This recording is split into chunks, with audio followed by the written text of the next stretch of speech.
Hi Dreamers! This is Jerry Lee Salvador and welcome to The Pillow Talk, where dreams get unplugged. So ang guest po natin for today ay hindi lamang po about herself ang pag-uusapan natin, kundi about ang Pilipinas din, ang pagmamahal niya para sa Pilipinas, at pati na rin ang controversy when it comes to the West Philippine Sea.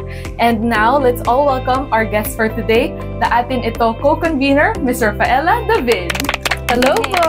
Welcome! Thank you for having me. Yes po. Excited makapintuhan ka. Siyempre, Yes mga po. viewers natin. Yes, our dreamers. Our yes. dreamers. Ang ganda. Ayan po. So, welcome welcome to being here at the Pillow Talk. And ayun nga po, ang pag-usapan nga po natin is West Philippine Sea, diba po? So, first question ko po sa inyo is, ano po ba yung pinangahawakan natin when it comes to the West Philippine Sea? Ano ba yung rights natin? Yung mga facts? Doon po tayo mag-start muna.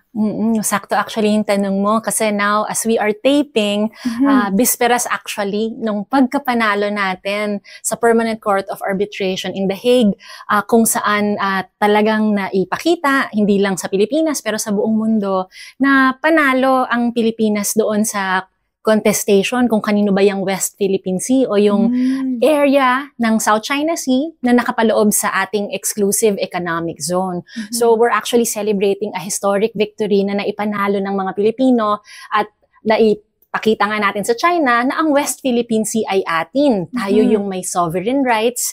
Kasi pasok nga siya sa tinatawag under the UNCLOS o yun yung sinasabing United Nations Convention on the Laws of the Sea.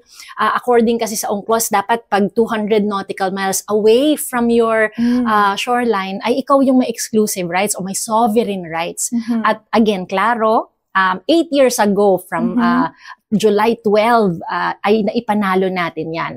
Ang panawagan nga actually ng atin ito at ng akbayan, dapat yung July 12 pangalanan na nating West Philippine Sea Day kasi yun yung araw na again ating na patunayan at naipanalo na ang West Philippine Sea ay atin. Kailangan pala i-celebrate na natin din yan every year, hopefully. Para at rin, ma-officialize. Yes, at saka para malaman ng lahat ng Pilipino, mas maging aware tayo dito sa issue na to.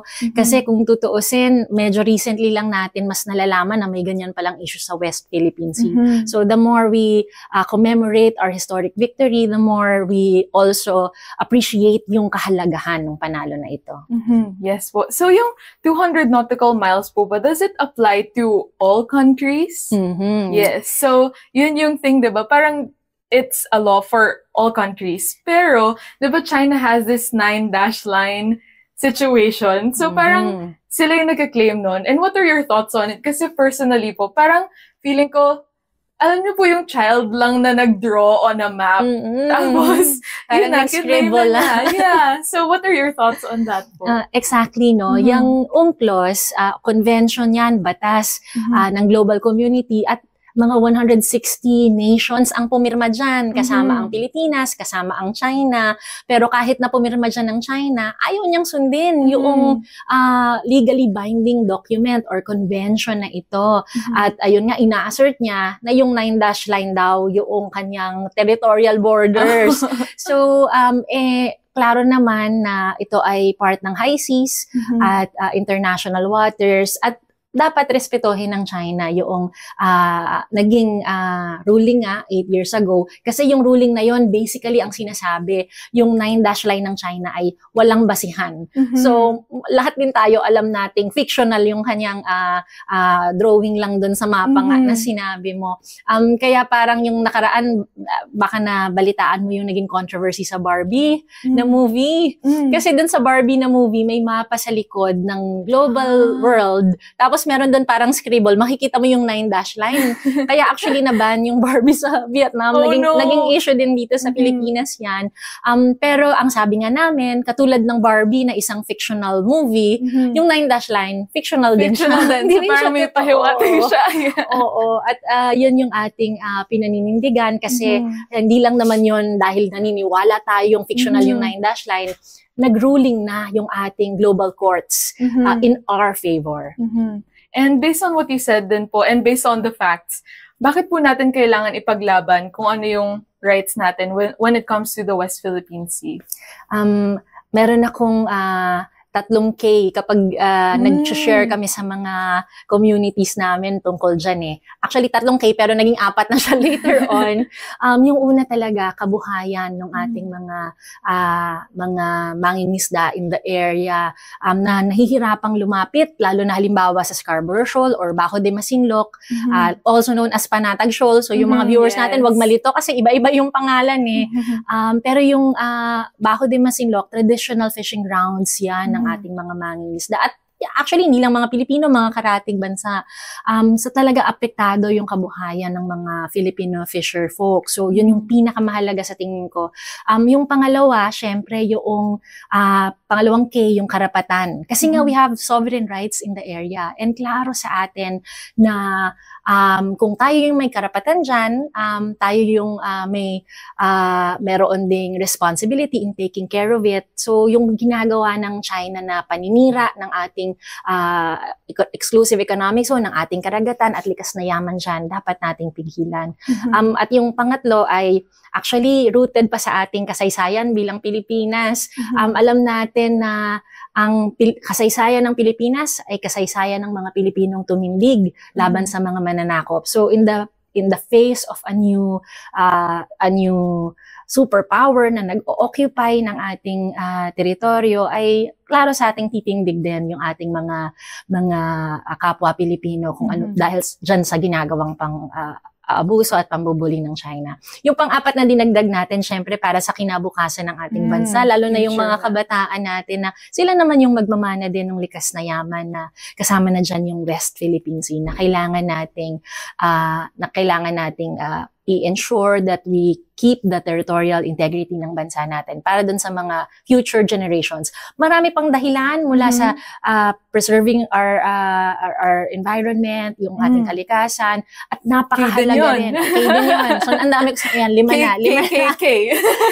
But siguro maganda rin ipaalala natin sa ating mga dreamers na yung area na yan, bukod sa mayaman siya sa likas na yaman, mahalagang passageway din yan ng global trade. So, very important yung area na yan. Hindi lang sa Pilipinas, pero para rin sa buong mundo to keep it a place where there's peace and malaya din yung, or may freedom to navigate din yung iba't ibang mga bansang dumadaan dyan sa global highway na ating kinoconsider. Yes, so maraming nakikinabang din dyan and it shouldn't be just used by like one country nga. So lahat tayo dapat makinabang nga dyan. Oo, kasi hindi naman madamot ang mga Pilipino. Kung tutuusin, hindi naman yung issue na may gustong dumalaw na ibang mangingisda sa kapwa karatig bansa natin. Parang ang nagdadamot naman actually ay yung China, na tayo pa yung pinapaalis sa sarili nating karagatan. And then, based on your understanding din po, ano po yung ginagawa ng pamahalaan natin today when it comes to this issue? Ang na-observe natin sa kanila recently at sa mga ilan ding narinig nating pronouncements nila ay talagang on the one hand, meron silang tinatawag na assertive transparency. Kasi kung titingnan natin yung nakaraang administrasyon na parang medyo kinompromise yung ating pagkapanalo in the Permanent Court of Arbitration at hindi halos binabalita yung aggression na nangyayari sa West Philippine Sea. Itong administrasyon na to parang medyo nag-pivot sila by making sure na nakikita at nare-report kung ano yung nangyayari doon sa West Philippine Sea. Syempre, ang hirap naman mag-observe doon kasi ang layo-layo, di ba? Parang it took you 15 hours to get to the location, no? So, yeah, yes, malayo nga siya. Malayo siya, lalo na kung gusto mong libutin lahat ng isla sa Kalayaan Island Group, ilang araw mo siyang kailangan libutin. So, yung access to information that na finacilitate ng mga frontliners natin, especially from the Coast Guard and even the Navy, malaking bagay yon in shedding light doon sa nangyayari doon. At least alam natin kung ano yung ginagawa ng China. And I think yun, yung ganoong pagbago ng polisiya, mahalagang i-recognize din natin galing sa civilian organization katulad natin sa atin ito at sa aking partido. In a way, this is a strategic correction nung ginawa nung Duterte administration na sinabing yung pagkapanalo natin sa Hague, papel lang naman yan. Ano namang gagamitin natin dyan? So sayang yung pagkapanalo natin, binaliwala nung nakaraang administrasyon. Sana pag itong current administration ay ipagpatuloy yung ganoong medyo mas malakas na pagtindig para sa ating sovereign rights in the West Philippine Sea. And speaking of atin ito, I saw po na it started in 2023. So medyo baby pa lang ito nung atin ito. Pero how did it start po ba? Oo, relatively new yung atin ito. Pero yung mga nagsama-sama para buuin siya, kasi coalition yan pagsasama-sama ng Akbayan, yung aking partido, PRRM, yung isa sa oldest, if not the oldest NGO in the Philippines. May mga rural organizations ka, PKSK, Pakisama, Karet, may youth orgs din, Akbayan Youth, at saka Student Council, Alliance of the Philippines. May ilang artists din, kaya yung mga ilang damit na suot natin, halimbawa, galing sa Team Manila. Ayan, suot ko ngayon yung isa sa mga t-shirt ng Team Manila. Yung SCAP po, I became a part of it before when I was still a Student Council. Yeah. Nakatawa naman. Pa-invite kita sa mga alumni events nila. So, iba-ibang organisasyon, nagsama-sama. Pero many of these organizations actually have been campaigning on this issue for years, even over a decade. Halimbawa, kami sa Akbayan, we filed in 2011 a resolution in Congress na dapat palitan na yung pangalan ng area na yan. Kasi sa totoo lang, yung West Philippine Sea na pangalan, hindi yan, bago yan. Hindi yan yung tawag natin dati dyan sa area na yan. Ano yan, Luzon Sea, tapos yung ibang parts, South China Sea. Kaya ewan ko kung magkalapit tayo ng edad, kung matatandaan mo dati sa mga pagbibili tayo ng Philippine map, hindi mo pa makikita yung West Philippine Sea dyan. So, nung 2011, kami sa Akbayan, we filed a reso na dapat palitan na yung tawag dyan into Western Philippine Sea. Western Philippine Sea pa noon. So, kasi ang assertion namin, kung sa atin yan, pwede mo siyang pangalanan. You can change its name. And that was a powerful act in asserting your claim in the area. So again, 2011, nung succeeding years, we formed a coalition, West Philippine Sea Coalition. Marami ring naging activities yun. But this particular coalition, yung ating ito, nung nag-start nga siya, as you said, October 2023. So actually, wala pa kaming isang taon. Pero parang feeling namin ang dami nang nangyari. Itong coalition na to, it's again, coming together of different people's organization na parang baka may pwede tayong gawing iba na hindi naman yung lagi tayong nagpe-press con lang or pupunta sa harap ng Chinese consular office. Maybe we can do something creative that really allows ordinary citizens to play a role doon sa pagtindig, doon sa laban doon sa pambubuli ng China. So, mga iba-ibang mga leaders namin, nakikita sa conferences about the issue. Tapos, umusbong yung idea na, kung pumunta kaya tayo doon? Nandoon na yung initial idea, what if? Siyempre yung iba, including me, sabi ko, seryoso ba kayo? Kasi parang hindi nyo ba nakikita yung mga lumalabas na photos tsaka videos? And then we were like, pero kasi kung sa atin yon, dapat pwede tayong pumunta doon. It shouldn't be controversial. So the idea of normalizing civilian access to the area became such a potent idea na when we started talking about it, marami nang nagsabi na, sige nga, tingnan natin kung pwede, baka naman. It's something that we can do. It's a simple act, and yet it's a powerful act. Kasi, simple idea, kung atin yan, pwede tayong pumunta dyan. Especially ordinary citizens. Eksakto, magpapasko, the idea was maybe, and we've been seeing our frontliners, yung mga fisher folk na naandon, sila yung pinaka-apektado. Baka pwede nating ipakita yung pakikiisa natin sa kanila. Magpa-Christmas naman tayo doon. Pwede tayo magdala ng Christmas gifts. Again, simple idea, and yet it seemed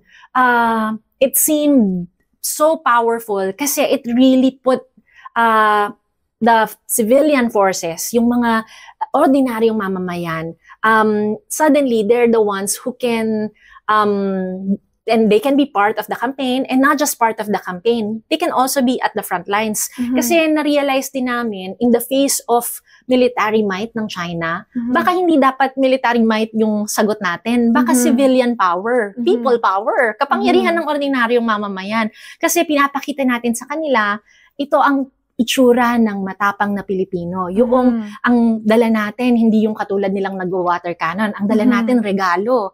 Ang dala natin, yung pakikiisa, pagsasama-sama, at yung ating pagbabayanihan dun sa mga pinaka-apektado, yung frontliners at yung fisher folk. So, yun yung naging way nyo. So, it started with that idea na parang gusto nyo lang magbigay ng regalo to them. And then, kaso, yun nga yung nangyari. Like, biglang nagkaroon ng Chinese ships dito. So, parang mas lalong nagkaroon ng different, like, mas lalong lumaki din yung atin ito. I think it really shows na yung mga iba-ibang Pilipino gustong tumulong.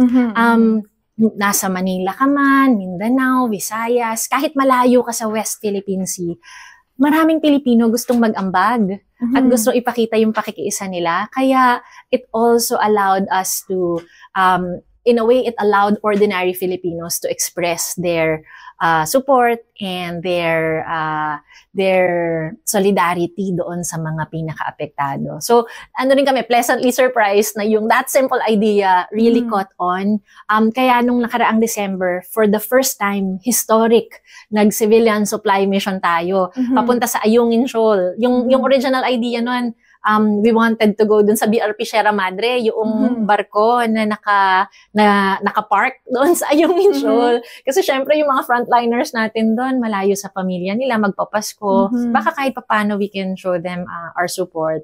So yun yung original idea na again, we're so happy kasi naging successful. Kahit na nagkaroon nga ng shadowing ng Chinese vessels at merong pang ang unang sumalubong sa amin noon, warship, isang destroyer. So, kitang-kita mo ang palapit sa amin. Kung kami ang dala namin, mga regalo sila, ang dala nila kanyon. So, kitang-kita mo rin yung pagkakaiba noong dalawang, nung approach ng dalawang grupo. But, even despite the harassment and the intimidation, naipadala naman natin yung gifts dun sa mga gusto nating padalhan ng regalo nung nakaraang Pasko. Yes, and it's nice. I like the approach then that you're going with. Na, kasi di ba parang a bully will, parang if ibubully mo rin yung bully, parang mas lalaki lang ng lalaki. And I like the route that you chose, na peaceful route nga. And so, I commend that. So, thank you for doing that. And yun nga, nakikita natin na nagiging successful nga din siya. So, it's good to do that. Pero in terms of, since this is a civilian mission nga, why did you want to reach out to the government and work with them? Actually, when we were starting it, then we announced it October, November, yung lumapit na sa amin yung National Task Force. Sila na yung nagsabi na, sigurado kayo, pumunta kayo dyan. So, nag-invite sila to a coordination meeting. And ang joke pa namin nun sa core group when we were planning it, nagsiset ng meeting yung National Task Force on the West Philippine Sea para naman tayong pinapatawag sa principal's office. Yeah. Sabi ko. So parang may ganung pakiramdam kasi nga iniisip namin baka pipigilan kami, sasabihin bawal kayo doon. And we understand their concerns kasi syempre ang primary task nila to make sure that Filipinos are safe. Yeah. At yun din naman yung agenda namin. If ever habang nagpaplano kami, utmost priority na safe yung ating mission. So, it was really also a pleasant opportunity. Not, well, more like, it was a pleasant opportunity for us to make sure na coordinated sa kanila yung aming gagawin para masigurado ding ligtas yung ating mga magiging volunteers. So, ang madalas kang parang sinasabi nila, naku, kung hindi namin kayo mapipigilan, siguraduhin na lang namin na safe kayo. Yes, at least yun yung same goal, na yung safety. Yes, parang nakulitan ata sila sa amin.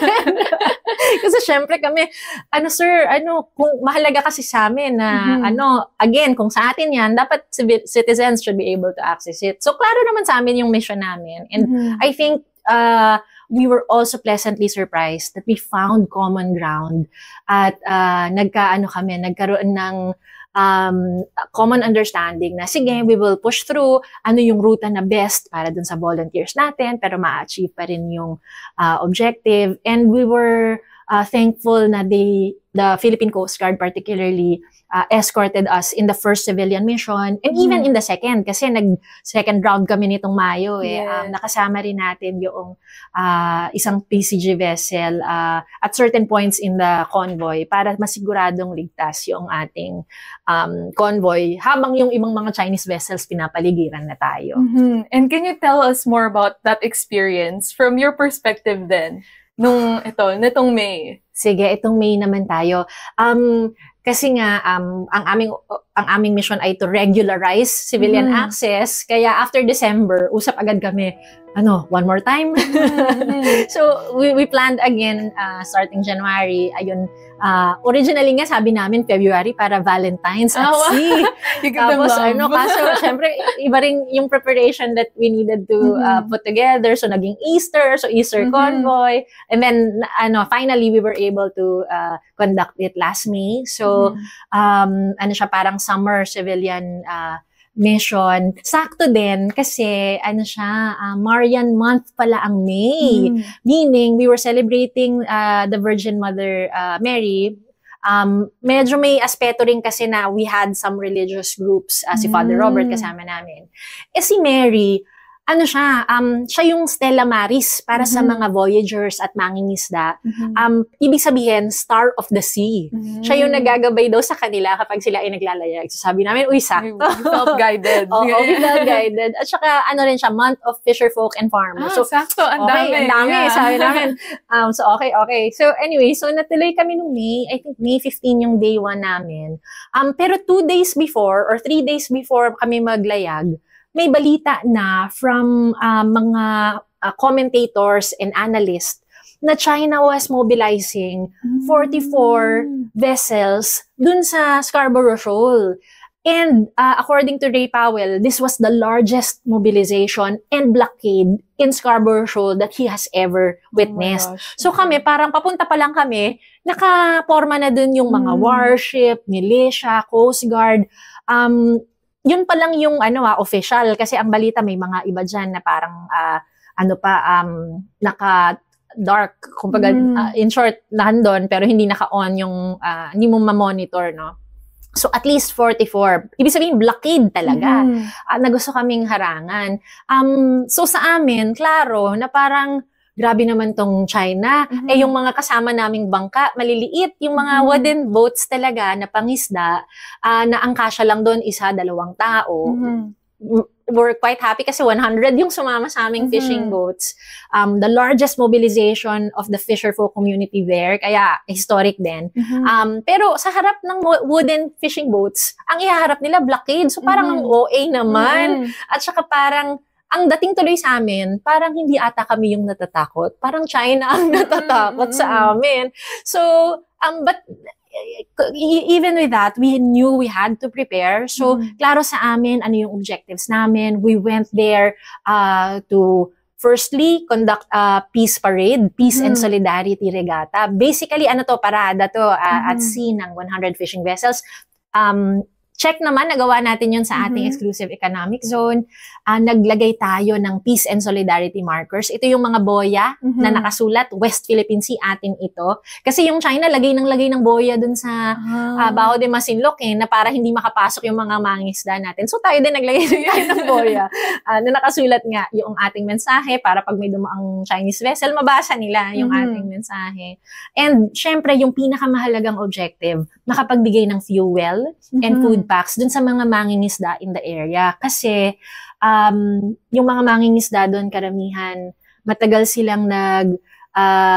sila at sea. Kailangan kasing makasulit sila bago sila bumalik. So minsan nauubusan silang fuel, nauubusan silang pagkain. So mahalaga yung resupply mission na ginagawa. So yun yung pangatlong objective. Check naman, nabigay natin, nakapagbigay tayo ng fuel and food packs.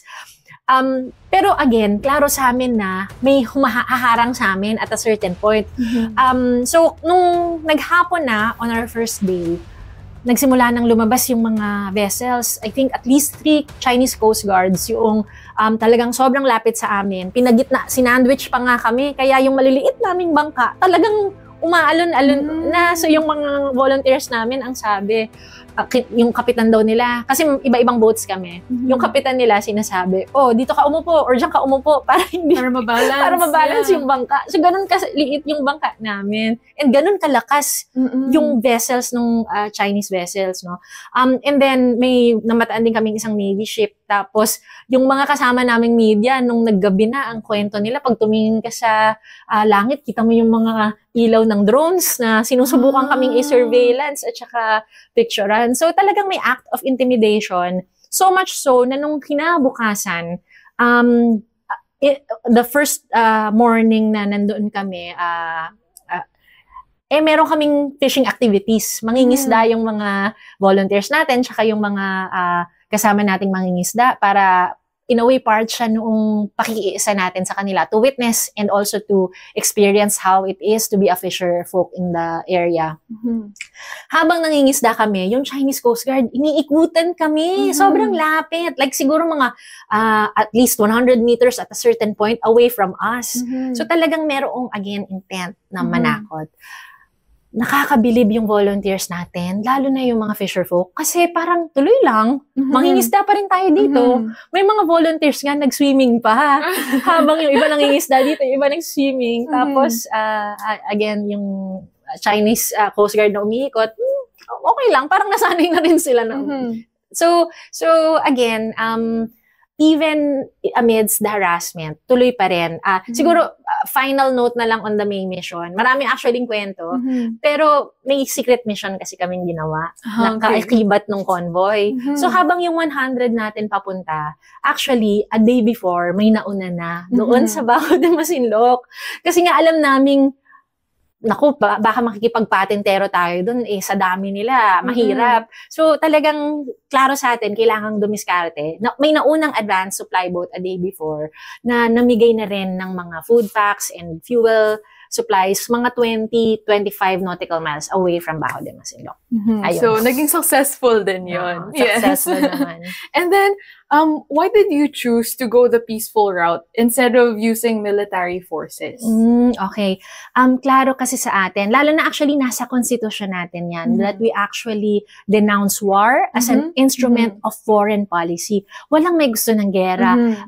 Kung tutuusin, costly sa China if they push through with whatever they're doing here in the area. At syempre tayo sa Pilipinas, naniniwala tayo at kita natin sa kasaysayan natin ito na kaya nating magpabagsak ng diktadurya at ng iba pang mga pang-aabuso sa mapayapang paraan. Sabi nga natin, people power, di ba? We've seen how Filipinos in the face of tanks, ang hawak natin, bulaklak o rosaryo or yung kamay nung katabi natin, magkapit-bisig tayo. So, klaro sa atin na ang sagot sa military power, hindi necessarily military power din. In fact, just 2 days ago, I was asking some students sa Marawi, may same forum kami. Ang response ba natin sa ginagawa ng China? Minimilitarize niya yung West Philippine Sea. Ang necessary response ba natin, mag-militarize din tayo? Ang sagot ng atin ito, hindi yun ang sagot. Ang sagot, i-civilianize natin yung area. Meaning, dapat ang nakaka-occupy, nakakapunta dyan, ordinaryong mamamayan. And before China knows it, nandyan na yung mga Filipino fishermen, support group, magkakasama at nangingisda na nakikipag, ensuring also the safety of each other. So, klaro sa atin na we cannot play by the same rules that China plays. Kasi sanay siya doon sa usapin ng hard power sa usapin ng alam mo na yung parang brute force, kumbaga, and violence. Lingwahe yun ng China. Pag sa lingwaheng yun tayo nakipag-usap sa kanya, matatalo tayo kasi talagang mas mataas yung yung kanyang advantage doon. So klaro sa atin na we can't play by the same rules. The rules that we have to play with is the rules na kung saan alam natin, dito magaling ang mga Pilipino, yung discarding Pinoy, at syempre yung talagang pagbabayanihan, pakikiisa sa isa't isa. At kasi in the face of that, I think panalo ang mga Pilipino. Yes. As a Filipino nga, grabe din yung natin, di ba? Yung magsasmile nga tayo and every time may camera, for sure, kung maraming camera doon, talagang ngumingiti sila habang lumalangoy. Yeah, di ba? So yun. And also, when it comes to war, based on history din, technically, no one wins sa war. Kasi diba, like, people die and violence and everything. So, kahit may manalo, for example, na country, technically, they still didn't win. Parang ganun, diba? So, what if lang, it comes to that point, is atin ito or is the Philippines ready for that? Kasi may possibility din for that, diba? So, I just wanted to talk to you about that. What do you think? Well, again, no, as you said, then no one really wins in war. Actually, costly siya for all sides. And tayo sa Pilipinas, we uphold doon sa ating constitutional principle na again, we denounce war as an instrument of foreign policy. Kaya mas mahalaga talaga that we maximize all diplomatic platforms. Kasi pagdating lalo na sa international law, panalo ang Pilipinas So, actually, maraming nagpo-push na mga advocates. Mag-file ulit tayo ng kaso. This time around, dun sa environmental degradation naman ng China. Kasi sa totoo lang, the international community and the international rules are on our side. Kailangang i-leverage natin yung pagkapanalo natin 8 years ago at gayon din, paramihin pa yung ating mga legal, diplomatic victories para mas ma-pressure natin yung China na respetuhin naman yung international rules. At marami pang ibang paraan. Hindi lang siya usapin ng labanan, halimbawa, ng military might. Kasama dyan din yung sa usapin ng impormasyon. How do we make sure that we win in the battle of narratives? Grabe yung misinformation, disinformation din ng China sa issue na ito. So sa usapin na yon, kailangan din medyo mag-level up tayo, magtulungan tayo para i-correct yung mga fictional stories na ginagawa ng China on us. So I think important lang na we also look at this, na hindi lang ito usapin again ng sino yung mas magaling pagdating sa militar. Kasi klaro sa atin, maraming ibang aspeto itong laban na ito. At doon sa aspeto na yon, actually, mas nakakaangat at mas kaya nating ipakita sa China at i-pressure siya na, again, sumunod naman doon sa mga napag-agrihan nating international rules. And then, for you po ba, personally, parang bakit nyo po ginagawa ito? I think malaking bagay yung you believe na ordinary citizens can actually effect change. But more than that, you believe ordinary citizens, when they come together, mas kaya nila. At nakita namin kasi yun in previous initiatives, lalo na dito sa huling mission, how fisherfolk communities are standing up for themselves. And that's such an inspiration. Kasi sa totoo lang, kaming mga volunteers, pupunta kami doon, magkakaroon ng mission, mga preparatory meeting, etc. Pero uuwi kami dito sa Manila, sa bahay namin, malayo yung nangyayari doon sa issue. Pero sila, nandun sila bawat araw at apektado yung kabuhayan nila at yung safety, security nila. So klaro sa atin na yung mga kababayan natin who are most affected are also capable of standing up together with other sectors and other volunteers. At sa totoo lang, yung courage na pinakita nila sa amin, grabing nakakahawa yun eh. Na, kasi nung when we were discussing the idea, sa totoo lang, mas sila pa yung nagsiset up ng plano. So talagang yung alam mong mahalaga sa kanila yung issue at alam mong merong naaapektohang Pilipino, it makes the campaign even more important and necessary. Kasi may mga totoong mukha at may mga buhay at mga kwento na hindi pwedeng magpikit mata na lang tayo. Kasi nga talagang sila yung nakaka-experience and it has an tremendous impact on people's lives. And again, yung inspiration din na nahuhugot mo kasi nagsasama-sama itong mga individual kasi nakita nilang pag magkakasama, mas makapangyarihan ang mamamayan. And other than sa fisher folks, tsaka yung mga nakatira doon, meron din mga other civilians who are helping atin ito, right? So, may mga students din na nag-help out and other people. So, yeah, can you share more about that? Yung mga estudyante natin nakaka-proud actually kasi even before we conducted the mission, nagsa-school to school na sila for an educational forum. Pero habang nag-educational forum sila, meron ding donation drive on the side. Kasi klaro sa kanila, hindi lang tayo nandito to inform, nandito rin tayo para tumulong. So may konkretong call to action. So, hindi lang siya information, awareness campaign.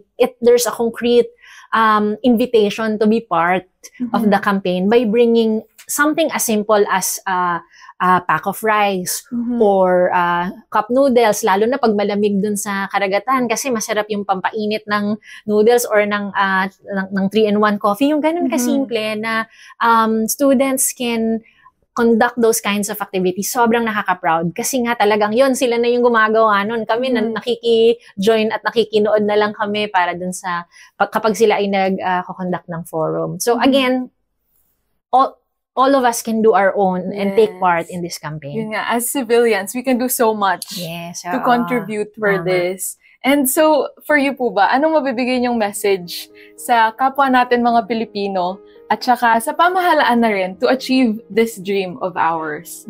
Siguro, marami kasi tayong mga issues, halimbawa sa Pilipinas, sa loob ng gobyerno, sa labas ng gobyerno. Pero sa dulo, pagdating sa West Philippine Sea, sa tingin ko, lahat tayong mga Pilipino naninindigan at kahit nasa ang parte ng Pilipinas o mundo ka, you can say na ang West Philippine Sea ay atin.